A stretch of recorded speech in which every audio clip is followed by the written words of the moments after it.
Bob? Certainly.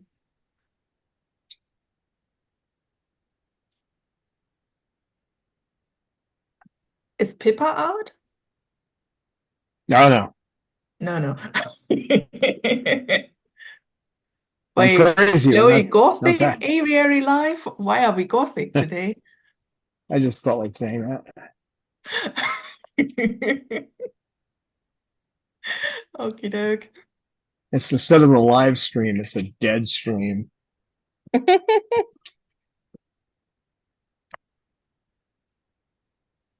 Lorelai, those are my shoes. I'm sorry, they are my shoes. Now, Lorelai, don't you laugh at me.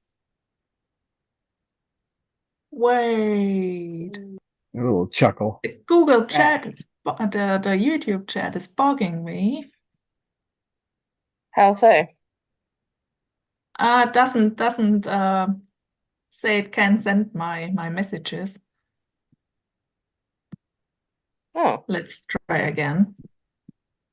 well, if a website was supposed to look like a horse, it would look like a camel if Google built it. So Oh, well, I thank the can only see you. your thing, message, Jimmy. little girl, give my feet a rest, would you? Hmm? Lorelai, you passed. They're not your shoes. I checked, they're not. I don't have your name anywhere on them. Big silly. And they're too big for her anyway. Lorelai, they're not toys. They're my shoes. Lorelai, no. Hey, stop it. Bob, deal with her, would you? Hey, So our first chat is here. Green Dragon. Hello. Good to see you. Hello. hello. Don's shoes are in danger today. Lorelai. Husky, you're a pest. Stop it. Leave my I shoes wonder if we alone. could do time travel and travel back to the time when dinosaurs were on Earth and bring some hyperdimensional shoes with you and see if they react. Maybe. Wait, this isn't much better. Now you're looking at my earbuds. Nope. What will we do with that girl? She's Tease her, I always think. into something. Yeah, she is. Hi, Bob. You're pretty quiet today, Bob. So when GTH is here, he asks if that is Gotham's aviary. Lorelai's Batgirl. Yeah, we just need Till Lindemann to officiate today. What are you doing?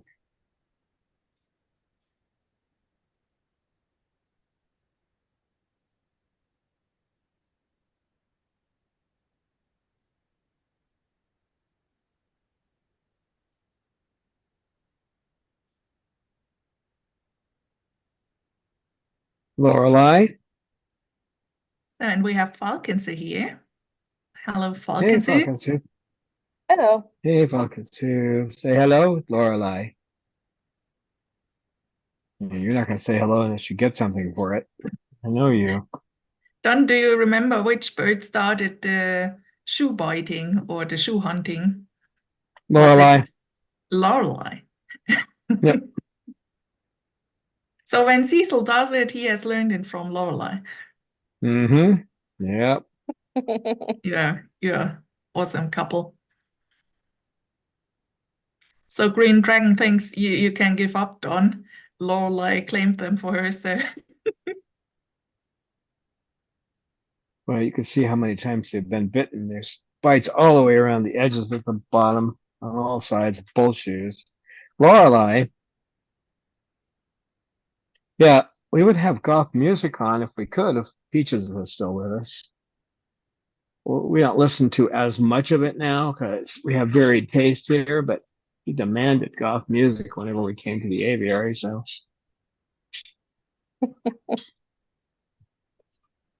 You Oh, have to be many. careful of copyright for the live stream. Although you can't really call Lorelei. I know the game. No, you're not sitting on my shoulder. Wants my earbuds. No. See, there are some birds I don't let sit on my shoulder if I've got earbuds in. It's the only reason, actually. What do you? No, you're not going to do that. No, you're not going to do that. No, you're not getting on my shoulder because you just want my earbuds. I know you. Mm-hmm.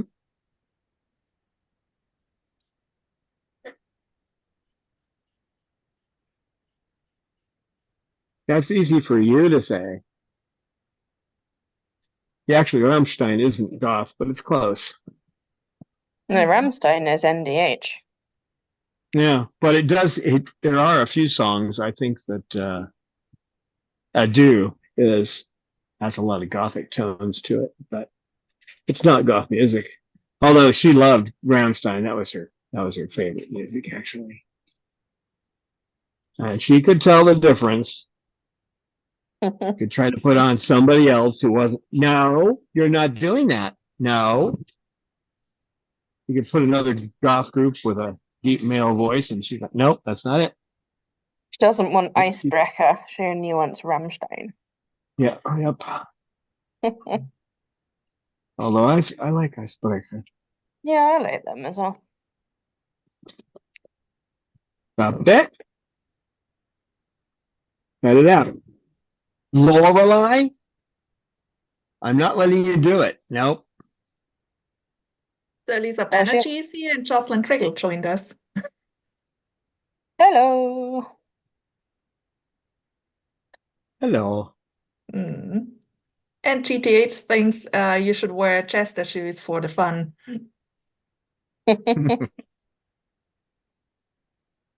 I should wear alligator shoes, probably. I just figure out what she's afraid of and wear them as shoes. No, you're not doing it. Nope. Just getting on my shoulder. There's only one reason for it, and I know what you're doing, so it's not gonna play. It's not playing. Not playing with me, Lorelei. Big rat. And we have I don't know. Aditya Waypuff joining us. Hello, good to see you. Hello. Hello.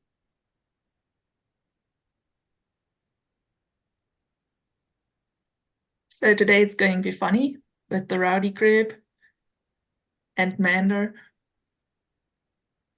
Yeah, we'll see how he copes. Although Cecil and Lorelei are too busy with Don's shoes, so maybe Manda will be okay. Yeah, I think he actually, the people, the birds will be nice to him, probably. No. I think too, Cecil is so busy with Lorelei that he's not interested in running with a toy after Cecil and after Mander. And Yeah. Bob, I don't know about Bob, but I don't think he's in the aviary. He's not interested in Mander. And maybe the good thing is the aunties keep away from him. Since when the Mander sits next to Don and there are all the rowdies and the aunties are like, no, Mm. so much people. Not for me.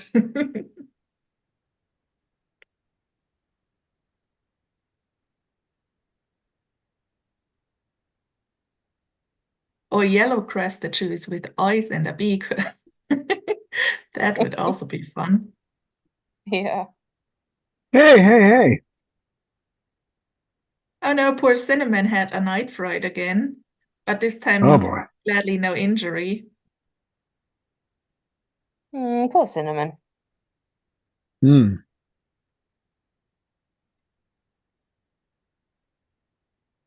Yeah, that's pretty frequent. There must be something going on, but it's hard to tell. You just have to set up a camera and see if there's something in the room she's afraid of. Oh, is Manda getting some No, training? that's That's Jasmine. Jazz. Jasmine! Yeah, it's hard to tell from this angle who it is, but it's Jazz. So Green Dragon is asking how KK is doing. Oh, he's doing great. He's just not out because Lorelai won't leave him alone if she's out here. And Bob is possibly, well, he's being territorial, so he's probably jealous.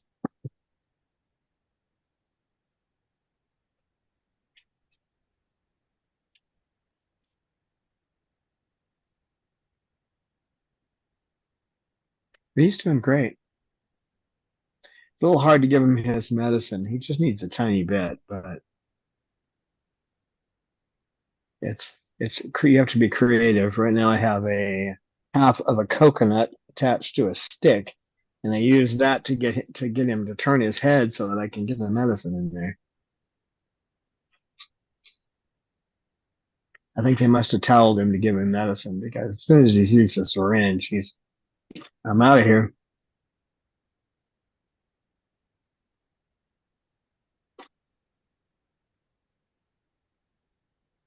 Good boy, Bob. Beautiful weather there where you are, Don. It's lovely. Yep, you would think it was middle of spring with all the weeds growing too. With all the weeds, it actually looks like grass out there. Probably should just get a lawnmower. One of those old push style lawnmowers. Because it is kind of like a lawn. It's just a lawn of weeds. But Yeah, it looks nice. Oh, we get you some goats.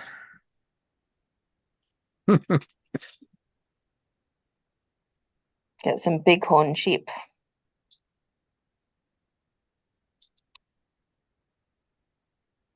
well, I certainly have enough room for goats out here, and it is fenced in. But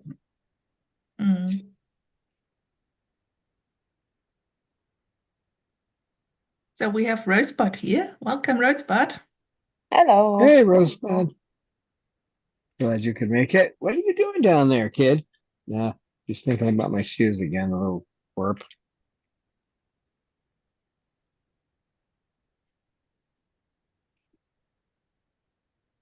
He's going to lull me into a sense of security and then launch into them. Should wait until you're distracted.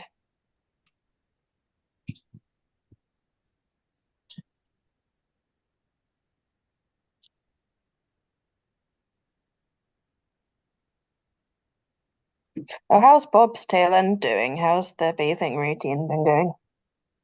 And he got a bath this morning, so he's drying off. I think that's what he's kind of doing, fluffing himself and drying off. He likes it after a bath. The problem is that I'm afraid to give him too many baths. Their skin, no matter whether the uh, the cleaner you're using is approved by the vets or not. Of course, you need a approved one. His skin doesn't do well with any kind of additives, so I can't do it that frequently. Washing him with water doesn't do much good. A little water and a little peroxide, but Yeah. Must be nicer for him to be clean around the tail end. It's more dignified for you, isn't it, Bob? yep. You like that rope hanging there, Bob? Do you like it? That was Jasmine that did that. She chewed the rope, so I have to put it somewhere else in a corner. She shortened it a bit.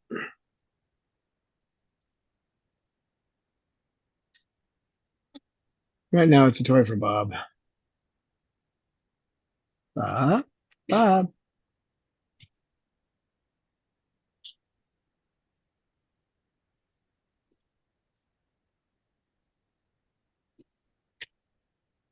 Bob's a good bird.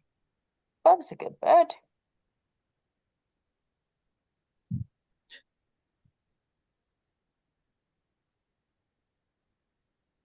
Yeah, he behaves so differently out here than he does in the socialization room. You have to keep your eye on him the whole time in the socialization room. Keep your arm ready to stop him from flying at somebody. Out here, he pretty much behaves most of the time. So we have a question by Aditya. Since cockatoos aren't much food motivated, what would be the possible reward during training? Recalls, free flight, etc. Actually, they are motivated by food. You just have to figure out what it is, and try to catch them at the point where they're going to be hungriest to train. So you just have to put out that tray of different items and find out what they like. Usually, first thing in the morning, if you've taken their food out overnight, and then whatever they grab first is the treat that you want to use to train them. Some of them prefer petting. I've got Bob actually, he likes his peanut butter, but he likes to be petted just as much. So you can pet him after you're training him, depending. Romeo prefers petting. So does this big guy here. Who's this? Who's this big guy? Oh, Commander? Baby Amanda. Hmm.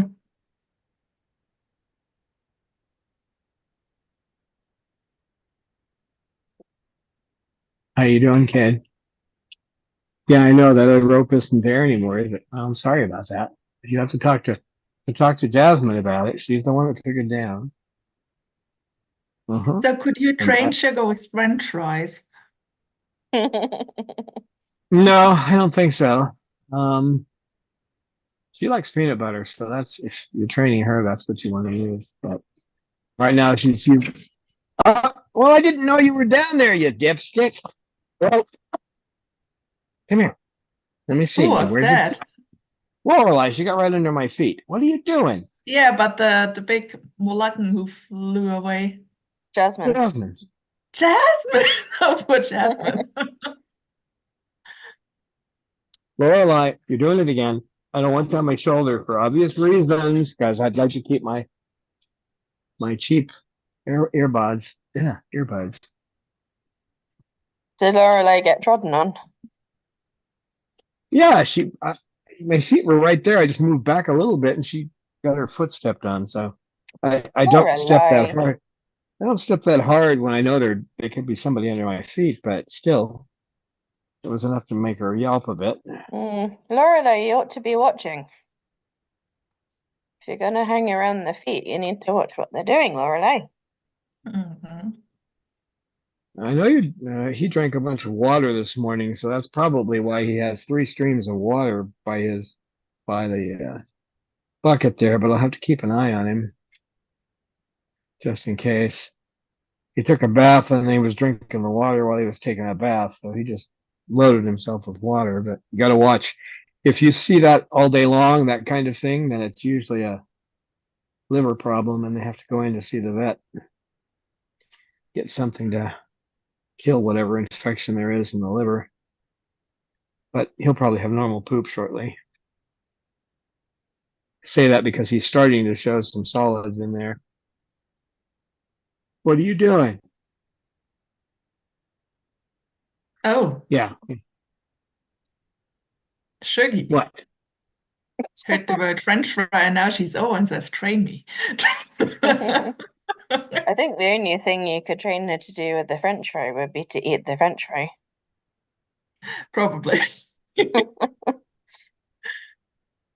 But the thing is, yeah, when one really wants to find a treat, the best thing is, yeah, to put a lot of different possible treats and on one plate and see what the cockatoo goes to first.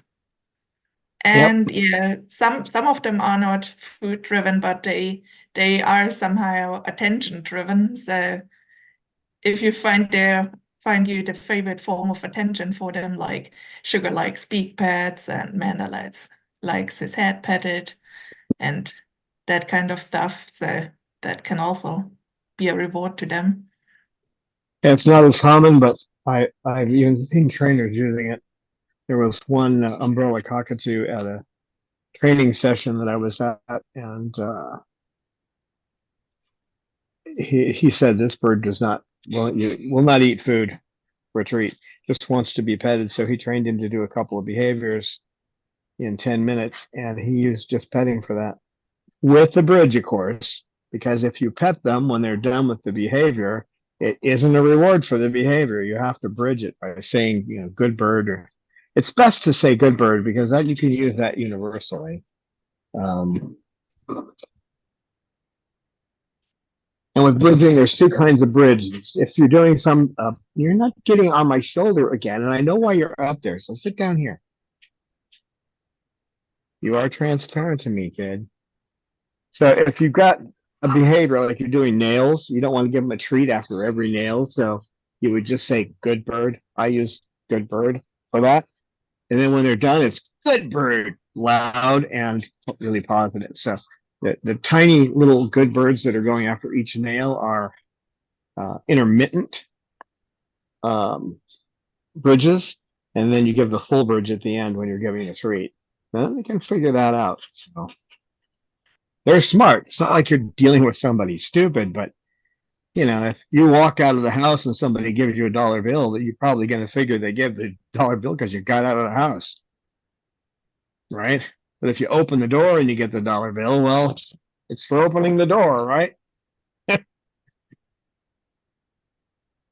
Whereas a human will turn around and say, "Why did you give me this?" But you're dealing with a deaf mute, you're not going to get an answer, at least not an answer that you'll probably understand. So. It can be very illuminating doing training tasks with humans where basically you're not allowed to speak to each other. So you start off basically one person is the sort of one person is the director and the other person is the follower, right? So the director has to train the follower to do something, but they don't tell them what it is. So the follower starts in the middle of the room and then they just have to like walk around and do stuff, and then the director just goes good or bad or hot or cold or whatever, and it's like that kids game, and just see how long it takes for them to actually do the behavior that you wanted. It is like if you do that with a few humans, you can understand a lot more what it's like to be an animal being trained. Yeah, Often the animals figure it out better than the humans do. The only variation I would give there is with a parrot, you want to just reinforce the right behavior. And when you're doing that with people pretending to be a bird, and then you got the bird trainer, you just want to reinforce what you consider to be the right behavior, and don't try to say good or bad. You just want to reinforce the behavior you want, and that's good because you'll use it quite often. You'll do it just a second too late when the person's turning the wrong way, and they're only the only thing they have to do, they're required to not stand still. They have to at least move a little bit here and there, from side to side or front to front, because otherwise you can't do the routine. So that's the rule. They have to move a little bit, and then you have to catch them going the direction you want. And it's fun because it'll take like 5-10 minutes to get somebody to open the front door. You just got to open the door, right? So and all you have is you're either clapping your hands or using a clicker. We don't use clickers with birds because they can imitate the clickers, but at least I don't. I just say good bird. But in this case, with a human, you just want to make a loud sound, and and then at the end, you can talk about, well, why did you turn this way or why did you do that? Well, and they'll always get it right because that's what I was told to do. I mean, that's what I was reinforced for. Why did you go the wrong way? Well, you reinforced me. So. The way I've always seen it done is with training for birds is just to reinforce the behavior you want in the human. Right?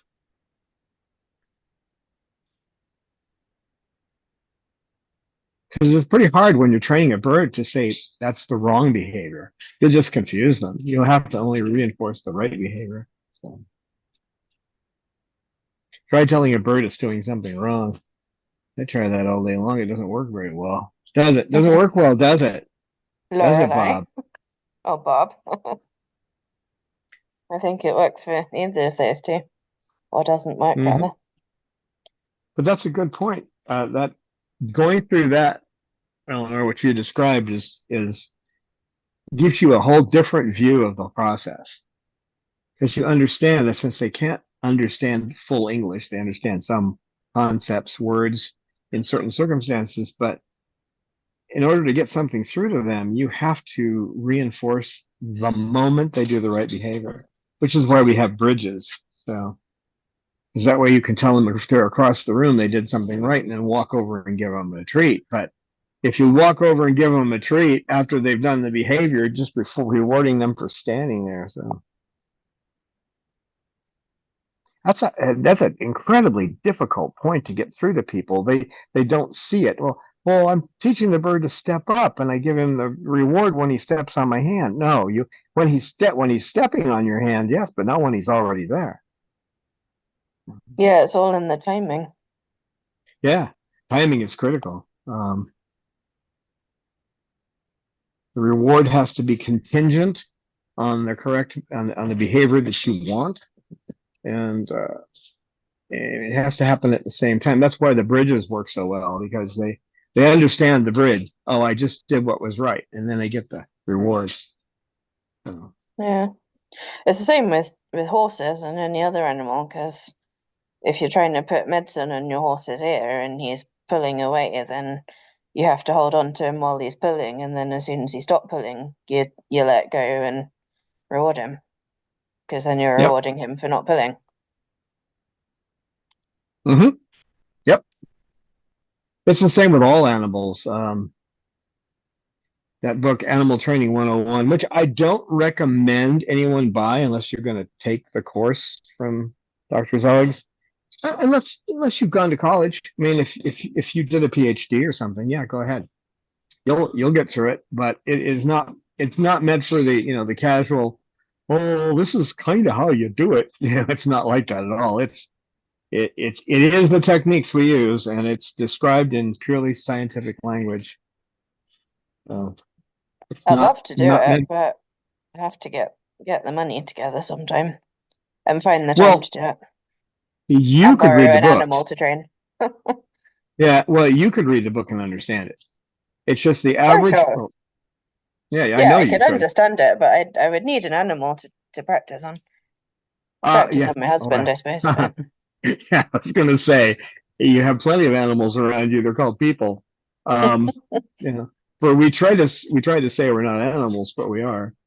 I mean, we ingest, we excrete, we rest, we have respiration, we do all the things an animal does, and then we try to say we're something different, right, Bob? Bob, do you think I'm an animal? Hmm? I love you too. Gave me kissing. He does his kissing sounds. Yes, a good boy. aw, kisses, Bob. I What a wish we good could be boy. out here all the time. But yeah, but you can also take her class in stages, by the way. You can take I think she has three parts in it, so you can pay a quarter and then pay, quarter and pay a quarter. And it's nonprofit, so if you're outside the country, that doesn't help you much, but you can deduct it from your taxes in the US. So and any country that allows you to do that, it is a certified nonprofit. So now what's funny is she does not focus on parrots. But you don't have to, because training animals, you need to understand the animal you're training, and she's trained everything. So from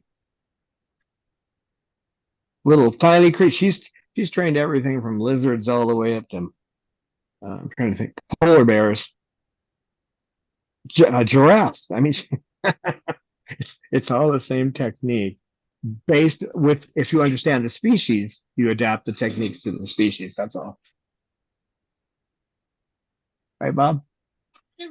How about you? Baloo. Has Don already answered that question? What is his opinion on Barbara Heidenreich's methods?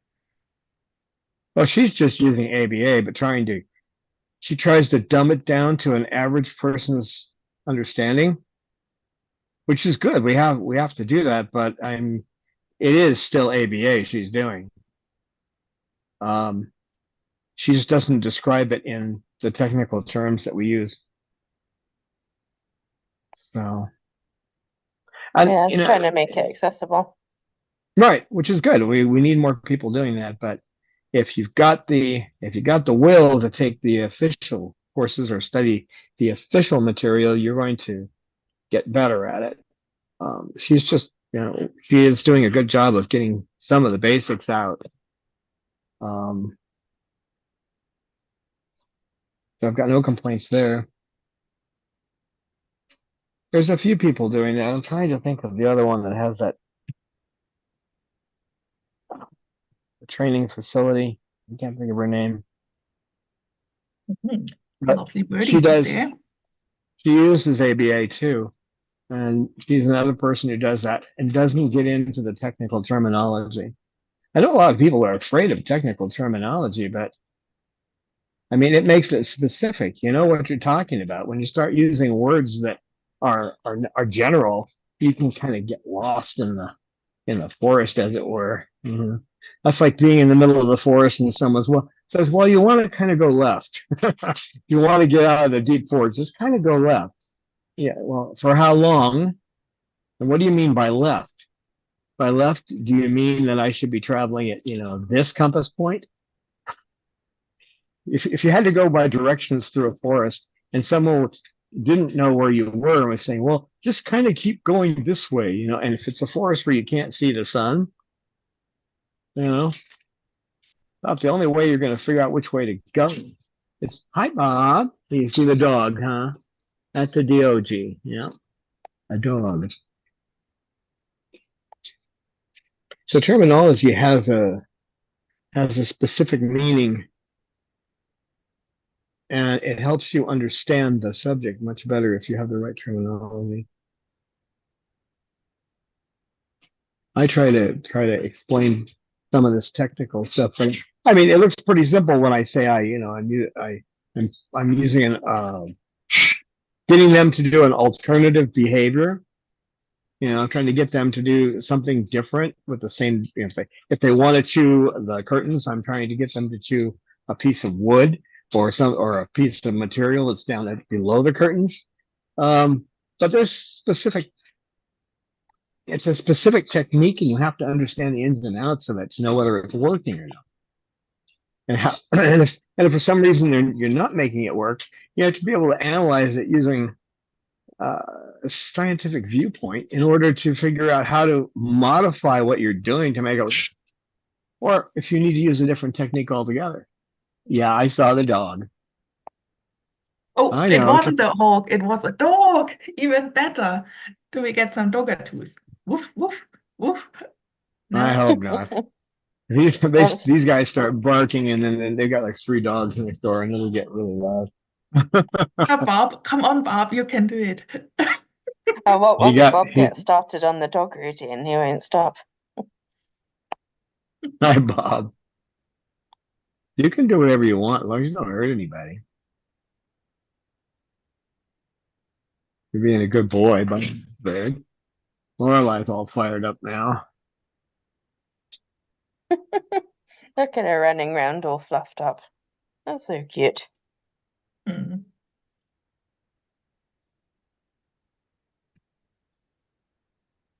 Yeah, about as cute as a rattlesnake. She's liable to do anything when she's fired up like that. She is cute. She starts running around like that, she's gonna. Oh Mm. no! And Cecil's got a toy too, so this is gonna. She'll try to steal the toy from him if he's getting rowdy. Poor Amanda. And he's like, Mom and Dad, how could you do this to me? Mm.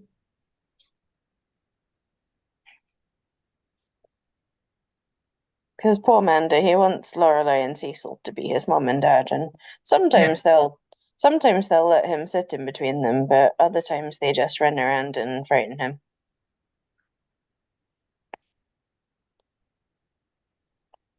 Oh, well, here's such a nut.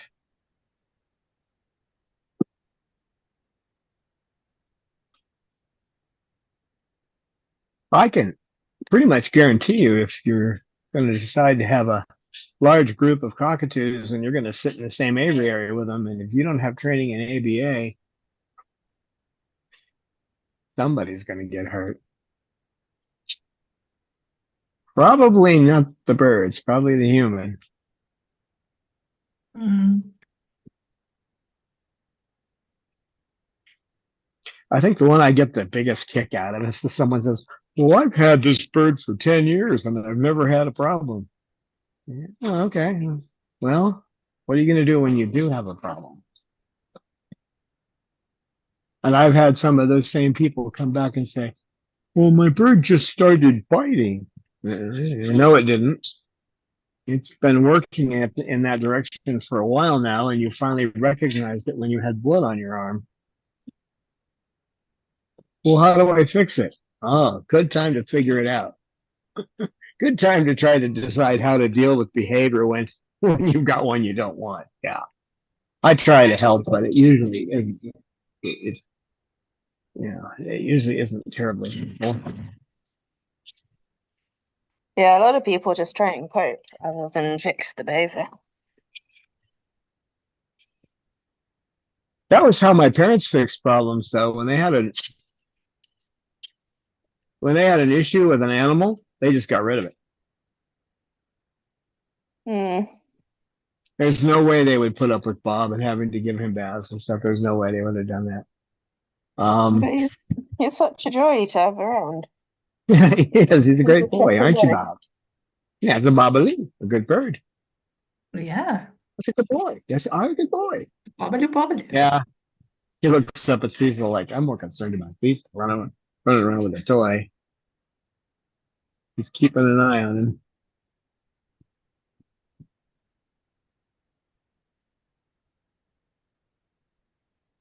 Oh, Green Dragon is going to be in Nevada in September. If you're near Now Pahrump, that you can listen for the screaming cockatoos and follow the sound. yeah, it carries a bit.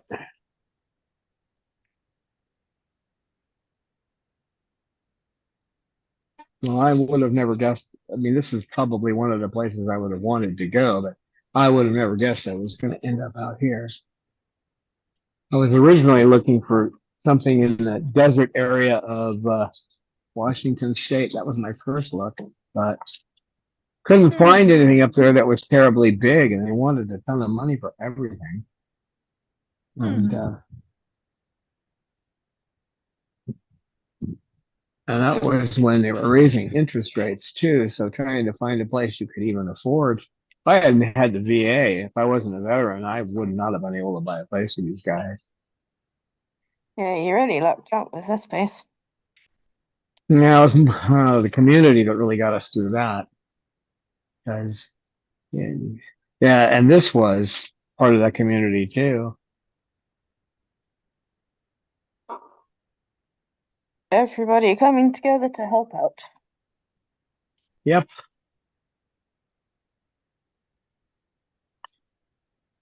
And that's something I'm not good at. I'm not good at fundraising. My my parents taught me make your own money, so it's tough on me trying to ask for money.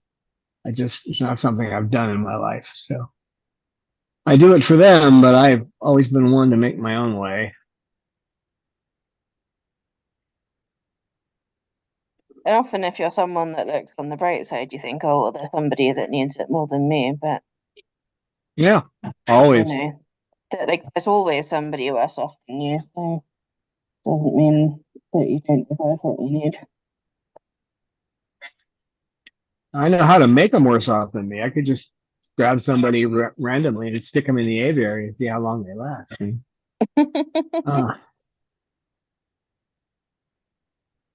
it would be funny, except of course some of the birds would get hurt in the process. So I would never do that. But the only one I've only had a couple of people honestly willing to take the chance to step in. Hey, stop that, Diesel.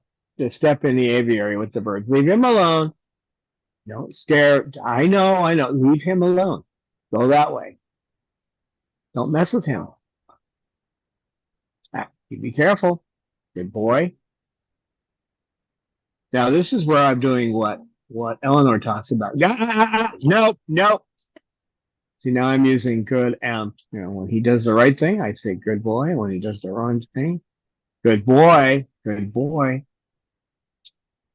That works well when you're in this kind of a situation where you're trying to avert behavior.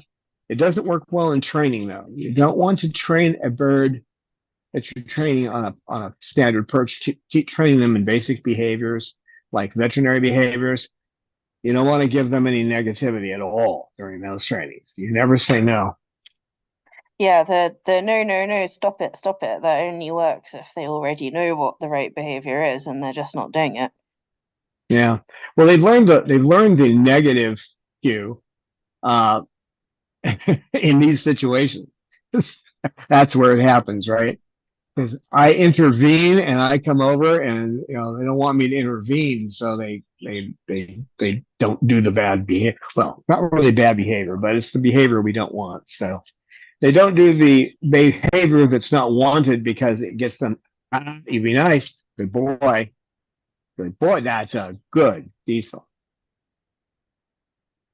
If I stay on him the whole time, he'll be good. But as soon as I start having to focus elsewhere, he'll start encroaching a little more each time. You be nice. He does know the word nice. It means don't hit anybody with the fillet. That's what it means to him. Be good. That's a good boy. All right.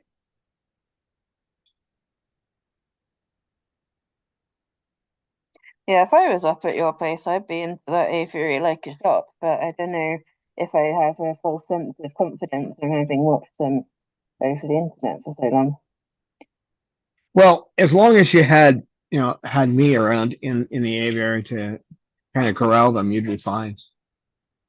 And then after a while, you'd be able to handle them without any problem either. But I mean, there's a lot of personalities to deal with. None of them are the same.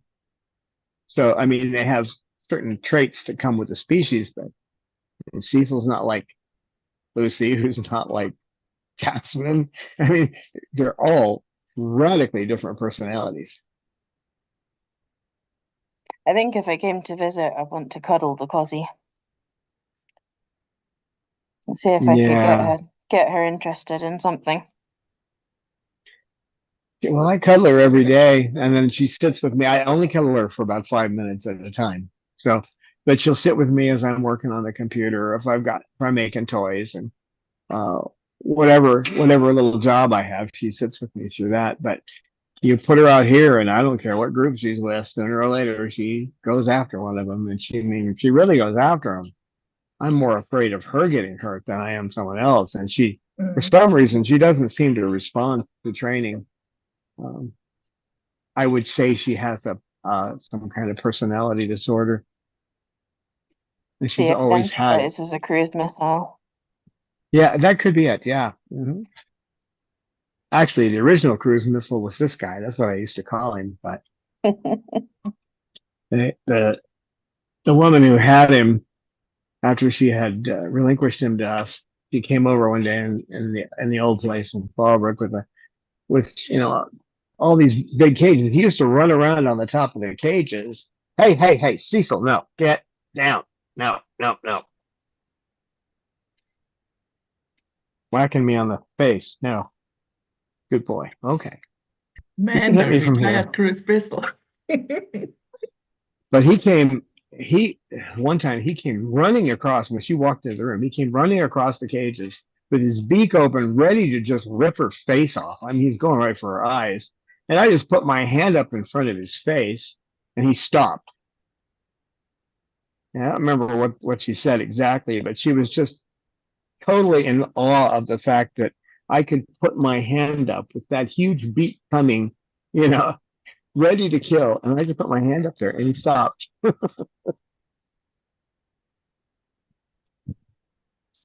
Because we'd already in a few days managed to come to some basic behavioral training. So he understood that if I put my hand up, that meant stop because he did a lot of running around. So I would stop him by putting my hand up and then pet him and then give him a treat. He still likes the same treat. He likes edamame. So So I could stop him from those behaviors by just something as simple as putting my hand in. But he was moving at incredible speed. He did look like a cruise missile. And I think I did an episode where I described him as a cruise missile. Did you stop hitting my? You're hitting my earbud. So don't do that. You can hit my face. I don't care.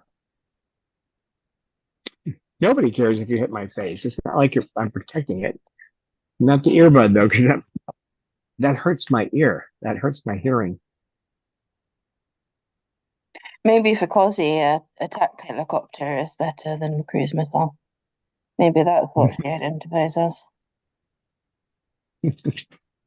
Yeah, she's more like trying to think. She's like an air interceptor missile, like a Patriot missile or something. I mean, she launches from your lap, and she goes directly for something, like if she's going to kill it, and she's just a little thing. The odds on her hurting somebody are pretty small, but the other birds get scared, and when that happens, they could hurt her. I'm actually more afraid now. Once they get into a tussle, she's pretty tough, but the initial attack is going to go against her. And I'm pretty fast at Bob. Remember, we preen just the head. He has no social graces. He doesn't understand you don't preen a bird where it can preen itself. That's all right, Bob. You're a good boy. Bob's a good bird. Poor Bob hasn't received any education in his early life. He was probably separated from his parents far too soon, probably after the egg was laid. The way they raise them is they take the egg away as soon as it's laid. As soon as they find the egg in between the parents, they take it away. Yep. That's because if they leave it in the cage, the birds will break it. And my simple way of describing that: do you want your kids to live in slavery?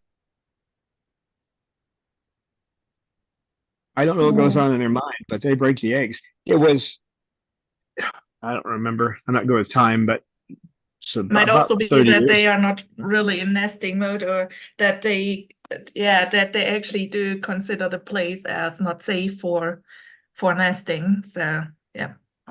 Or if they were in incubators, maybe they just don't know how to care for the egg as well.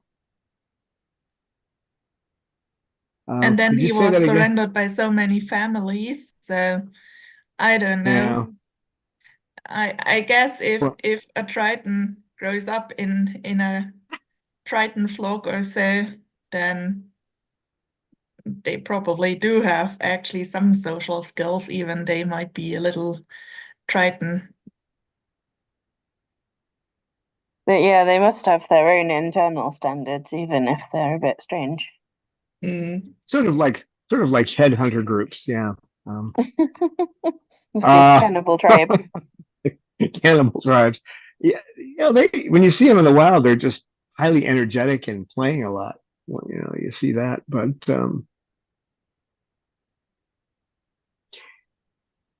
no, Dr. Jenkins, he said that they had. I was talking to him about it, and he said that just from what his viewpoint was, that there were a lot of birds that were just being taken from the wild that were coming into captivity, and he was seeing some of them, because most people don't take their birds to a vet. But he said that like the whole ripping their feathers out and cutting themselves thing didn't start until they finally figured out that they could breed them by stealing the eggs and putting them in an incubator.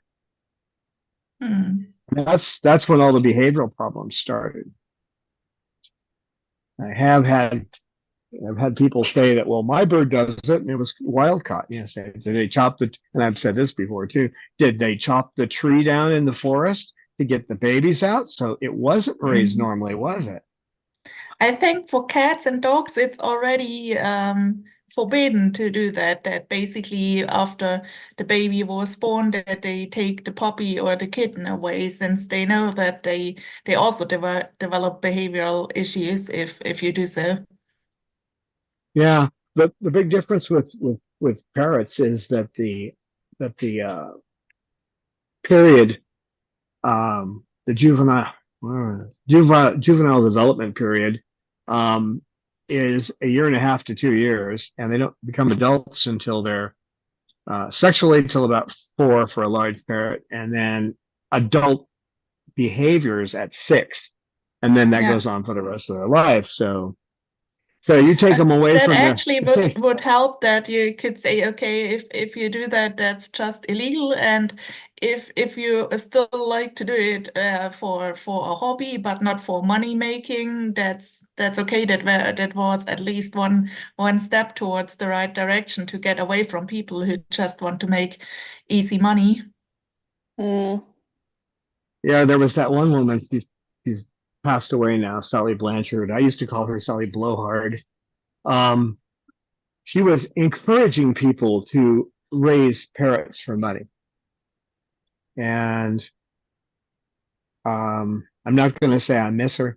I'm kind of glad she's gone. She wrote one of the worst books on cockatoos. Don't ever buy her book on raising cockatoos, because she didn't know anything. She'd never taken any classes in anything. She thought that just because she was around, parrots for many, many years, that she knew what she was talking about. That's like saying because I work in a junkyard that has cars and I've driven a car for 30 years, I'm an auto mechanic. She didn't know anything. And she did a lot of damage getting people into this as a money making operation. So, yeah, you see anything with that name on it, any book with it, don't bother, don't waste your money. She didn't know anything. She knew how to make money doing it. I guess you could say she knew that. What do you want to sit on my shoulder, Bob? Go ahead. Mm. Bob can sit on my shoulder. Yeah, Bob. Bob. Bob's a good boy. Bob's a good bird. Babaloo Bob. Babaloo Babaloo. Hi, Bob. How you doing, buddy boy? Hmm? He's always so glad to be outside. We don't have perfect weather around here, but we do have about 4 months of the year where we can come out. Today is supposed to be windy later in the day, so I don't know how long it'll last. The problem is it gets the dust in the air, and once the air quality goes above 50, we have to get out of here. So that's not going to happen for a while. What is it right now? 32. So we're okay, right, Bob?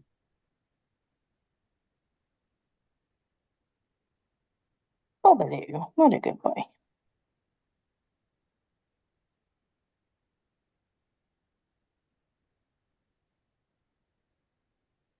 Yeah, I was actually horrified when I found out that she was started a group to try to get more people to breed in captivity. Oh my. What's wrong with this person?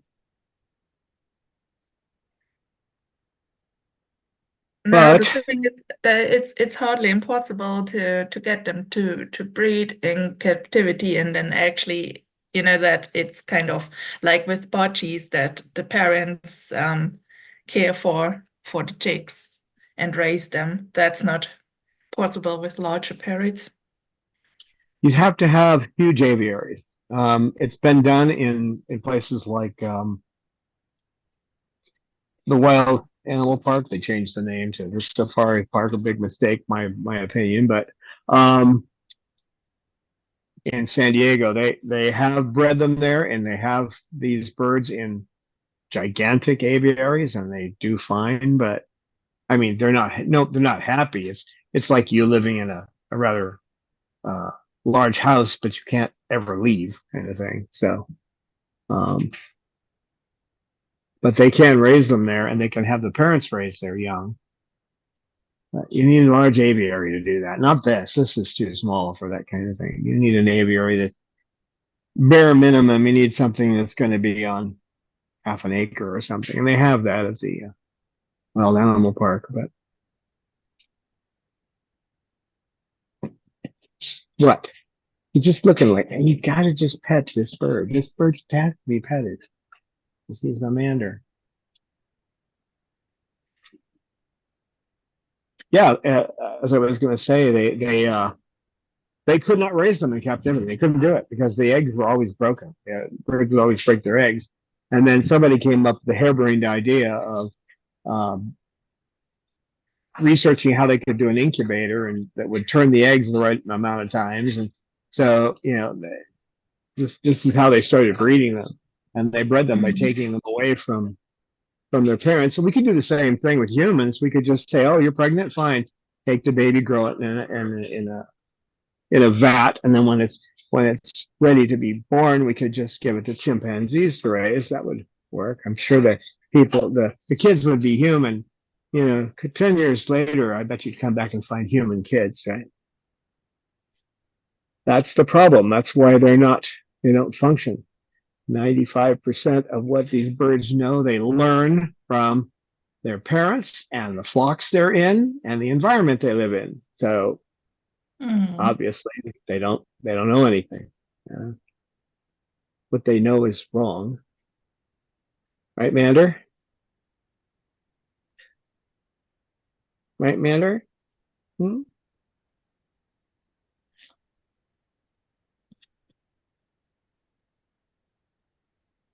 Hey, Lorelai.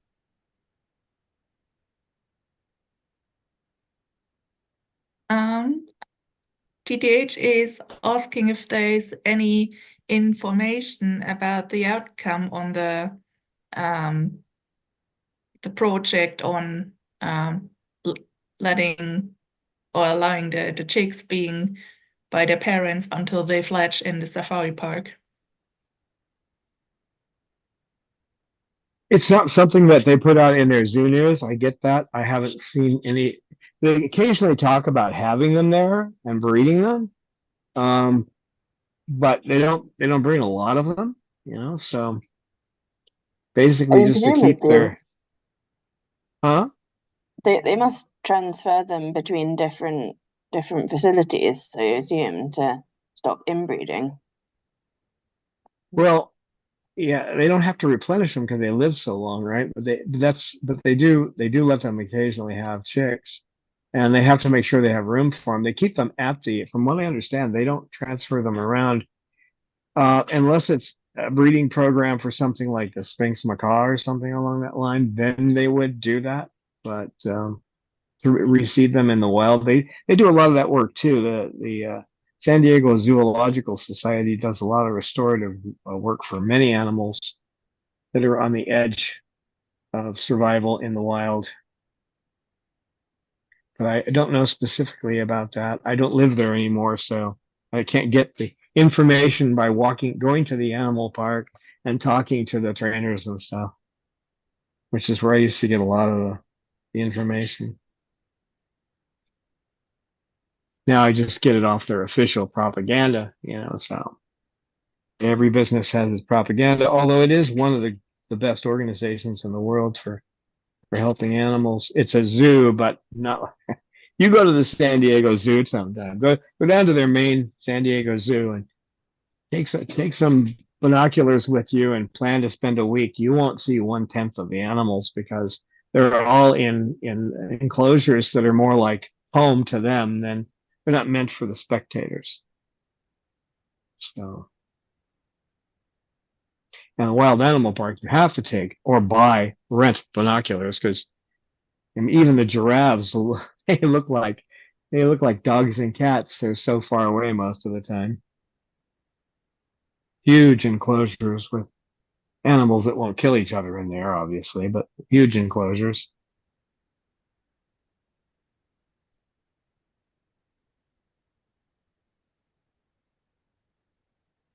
But they're mainly trying to keep species alive. Then they've done great work with cheetahs too. Um, but what they found in order to get cheetahs to breed is really funny. They found out that they have the right areas for them. You can occasionally see them, but the way they have them set in there with these huge long runs that they have. They can only see them when they want to be seen. But what makes them breed is they treat them like house cats. They just pet them, and that's the only way they can get them to breed, which is funny. It's not what they expected. I mean, they tried a bunch of things and they could not get cheetahs to breed, and they're fading out in the wild. So, and then they run them. They have like you can pay to watch them run these animals, but what they're actually doing is keeping them doing their the necessary exercise that they have to get these long runs. So they run every one of those animals every day, whether or not they're having people pay for it. I think twice a day you could pay to go back there and have something to eat and watch the cheetahs run. But they have to do it because they have to keep them healthy. And that's what these guys need too. They need to fly, but So they get a actually, little bit. the beak trimming for Cecil is a great exercise for him. Yeah, yeah, you got to I've get some never of that. seen him flying before, so he always pretended he doesn't know how it works. I think he doesn't really know. It's just the instinct. Yeah, you can tell he has no idea how he's getting there, but he's got to get away from that thing. I can't stand it. He's almost letting me do it with that now. I'm still having to use the emery Mm. board, but I mean, I get it right up to his face, but as soon as it touches his beak, he's like, okay, I'm out of here. But So now I got it Pippa up to his and face. Cossie are doing great exercise in flying, I think. Yeah, that's true. Yeah, Now when Cos was Pipple, back, she was getting great exercise. So yeah, with the new house, Paws, they can actually fly long distances inside the house. yeah, so far Pippa and Cause are the only two that have really taken advantage of that. But Mm. but they can. It's like a bowling alley in that place. They can fly a long distance, and they do when they get the opportunity. Those two anyway. The rest of them are like, I'm not doing that. That's too much work. Oh, Snowball does too. But he makes me hold on to him when he does it. So Well, so he flaps his wings and you hold his feet. yeah, yeah, Snowball. he's a character. Maybe he thinks he's No, taking you for a ride and just doesn't realize that he can't actually pick you up. yeah, maybe. I've always thought he just likes the company. I'm not sure, but okay, folks, we're a little overtime, so thanks for being here on this Wednesday, and we'll see you all next Monday. I hope. Don't know what the weather will be like, but well, I hope we'll be out here. Well, thanks for But the stream, Don. Thank you everyone for coming. And I just thank you, realized Spirit Amy. Master was here for about 5 minutes, so sorry we had to wind up just as you got here, Spirit Master, but it's just the way the timings have worked. Yep, now I got to focus on Babaloo. He needs more attention these days. Don't you, Bob? I'm like, I'm not even talking to you. Maybe he could I'm fly the whole playing. way. He's a pretty good flyer when he wants to. Don't you, Bob? Mhm. Yep, elevator. Okay. And Sugar will at least walk the hallway. Very slowly. Well, thank you, Eleanor, and thank you, Amy, for your assistance. And we'll see you all guys soon.